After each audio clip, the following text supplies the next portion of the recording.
Elaboração de livro em áudio por Cristiane Batista. Inscreva-se, deixe seu gostei, muito grata. O niceno-constantinopolitano, o atanasiano e o lateranense. Carl Jung. Um progresso substancial resultou da formulação do chamado símbolo niceno-constantinopolitano, de 381. Seus termos são os seguintes: cremos em um só Deus, Pai Todo-Poderoso, Criador do céu e da terra, de todas as coisas visíveis e invisíveis. E em um só Senhor, Jesus Cristo, Filho unigênito de Deus, nascido do Pai, antes de todos os séculos, Deus de Deus, luz da luz, Deus verdadeiro, de Deus verdadeiro, gerado, mas não feito, consubstancial ao Pai, pelo qual todas as coisas foram feitas. Por nós, homens, e pela nossa salvação, ele desceu dos céus, e se encarnou por obra do Espírito Santo em Maria Virgem, e se fez homem. Foi também crucificado por nós, sob Pôncio Pilatos, padeceu e foi sepultado. E ressuscitou ao terceiro dia, conforme as Escrituras, e subiu aos céus, está sentado à direita do Pai, de onde há de vir, pela segunda vez, com glória, para julgar vivos e mortos, e seu reino não terá fim. E cremos no Espírito Santo, que é Senhor e dá a vida, e procede do Pai, e com o Pai juntamente com o Filho será adorado e glorificado, e que falou pelos profetas. E na Igreja, una, santa, católica e apostólica, professamos um só batismo para a remissão dos pecados. Esperamos a ressurreição dos mortos e a vida do século futuro. Amém. Nesta confissão de fé o Espírito recebe a consideração que lhe é devida. Ele é Senhor e é adorado juntamente com o Pai e com o Filho. Mas não procede somente do Pai. Este ponto deu origem à grande disputa do Filioque, ou seja, a questão de saber se o Espírito Santo procede não somente do Pai, mas também do Filho. Para que a Trindade formasse uma unidade perfeita, o Filioque era tão necessário como a homoousia. O símbolo erroneamente chamado atanasiano foi o que fixou em primeiro lugar, e mais fortemente, a igualdade das três pessoas. Por sua índole peculiar, tem sido ocasião de escândalo e provocou a repulsa dos teólogos racionalistas e liberais. A título de ilustração, dou aqui um trecho do início. A fé católica consiste em adorar um só Deus em três pessoas e três pessoas em um só Deus, sem confundir as pessoas, nem separar as substâncias. Porque uma é a pessoa do Pai, outra a do Filho, outra a do Espírito Santo.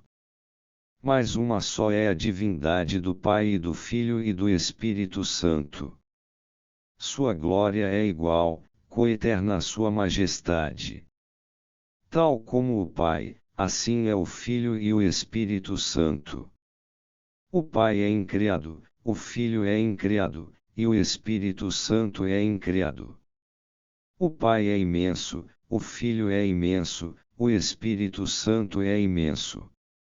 O Pai é eterno, o Filho é eterno, o Espírito Santo é eterno.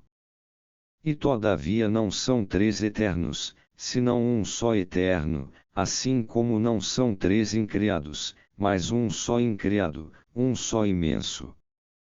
Da mesma maneira o Pai é onipotente, o Filho é onipotente, o Espírito Santo é onipotente. E todavia não são três onipotentes, mas um só onipotente. Assim o Pai é Deus, o Filho é Deus, o Espírito Santo é Deus. E todavia não são três deuses, mas um só Deus. Assim, o Pai é Senhor, o Filho é Senhor, o Espírito é Senhor. E todavia não são três senhores, mas um só Senhor. Porque assim como nos manda a verdade cristã confessar que cada pessoa em particular é Deus e Senhor, do mesmo modo proíbe-nos a religião católica dizer que são três deuses ou senhores. O Pai não foi feito por ninguém, nem criado nem gerado. O Filho não foi feito, nem criado, mas gerado pelo Pai. O Espírito Santo não foi feito, nem criado, nem gerado, mas procede do Pai e do Filho. Não há, pois, senão um só Pai, e não três pais, um só Filho, e não três filhos, um só Espírito Santo, e não três Espíritos Santos. E nesta Trindade não há nem mais antigo nem menos antigo, nem maior nem menor, mas as três pessoas são coeternas e iguais entre si. De sorte que em tudo se deve adorar, como se disse acima, a unidade na Trindade, e a Trindade na unidade. Quem, pois, quiser salvar-se, deverá pensar desse modo acerca da Trindade. A Trindade acha-se aqui bem equilibrada e plenamente desenvolvida como esquema intelectual.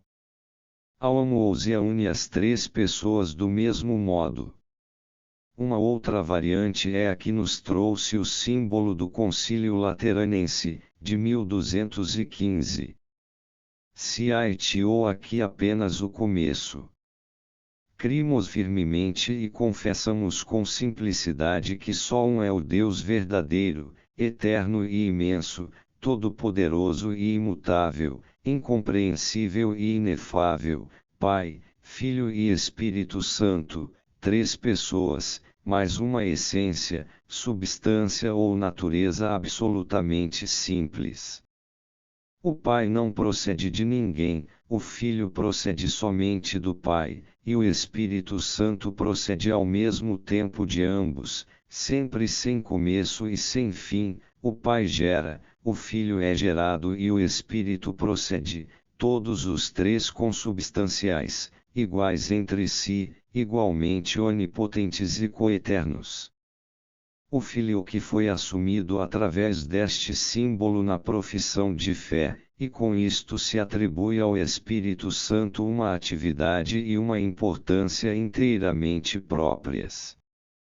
Até onde se pode saber, o tridentino, posterior, não acrescentou à profissão de fé nenhum ponto de importância em relação ao fim que nos propusemos.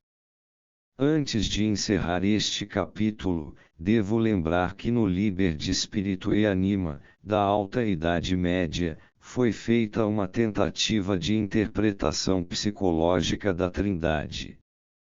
A reflexão parte da suposição de que se chega ao conhecimento de Deus através do conhecimento de si mesmo. A mens rationalis, isto é, o intelecto pensante, é extremamente parecido com Deus, pois é ex allantere propriade similitudinem illius facta.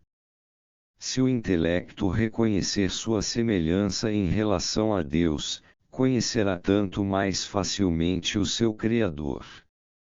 É assim que começa o processo do conhecimento da Trindade. O intelecto vê que a sabedoria, sapientia, provém dele e que ele a ama. Mas o amor procede dele e da sabedoria, e assim os três, o intelecto, a sabedoria e o amor, formam um só. A sabedoria provém do intelecto e o amor procede de ambos. Ora, Deus é a origem de toda a sabedoria, ele corresponde ao intelecto, a sabedoria que ele mesmo gerou corresponde ao Filho, mas o amor corresponde ao Espírito, inspirado entre Pai e Filho. A sapientia Dei foi identificada inúmeras vezes com o Logos cosmogônico e, consequentemente, também com o Cristo. O pensamento medieval deriva a estrutura da psique, partindo naturalmente da Trindade, ao passo que a perspectiva moderna simplesmente inverte esta relação.